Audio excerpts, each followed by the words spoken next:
कोकण पदवीधरमध्ये भाजपचे डावखरे विजयी, एकतर्फी विजयानंतर ठाण्यात जल्लोष।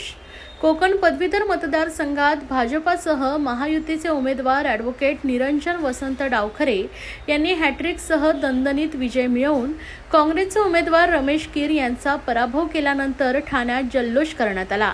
पहिल्या फेरीपासून विक्रमी मताधिक्यांची आघाडी घेत एकतर्फी विजय मिळवण्याने सोमवारी सायंकाळी डावखरे यांच्या ठाण्यातील निवासस्थानी भाजपच्या कार्यकर्त्यांनी निरंजन डावखरे यांना उचलून घेत जल्लोष साजरा केला।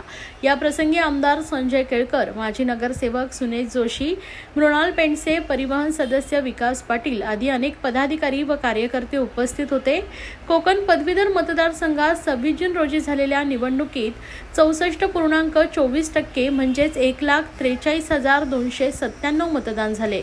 या निवडणुकीत 13 उमेदवार असले तरी मुख्य लढत भाजपचे विद्यमान आमदार निरंजन डावखरे व काँग्रेसचे उमेदवार रमेश कीर यांच्यात होती।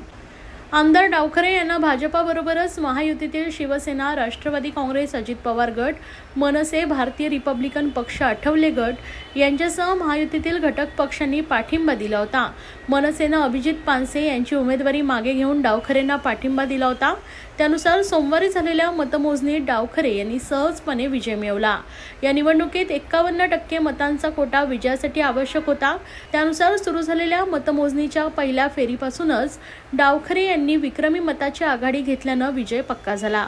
याबाबतची वार्ता सायंकाळी ठाण्यात कळताच भाजपच्या कार्यकर्त्यांनी डावखरे यांना उचलून घेत जल्लोष साजरा केला। यावेळी कार्यकर्त्यांनी विजयाच्या घोषणा दिल्या, तर रात्री भाजप कार्यालयामध्ये देखील जल्लोष करत निरंजन डावखरे यांना शुभेच्छा देण्यात आल्या आहेत।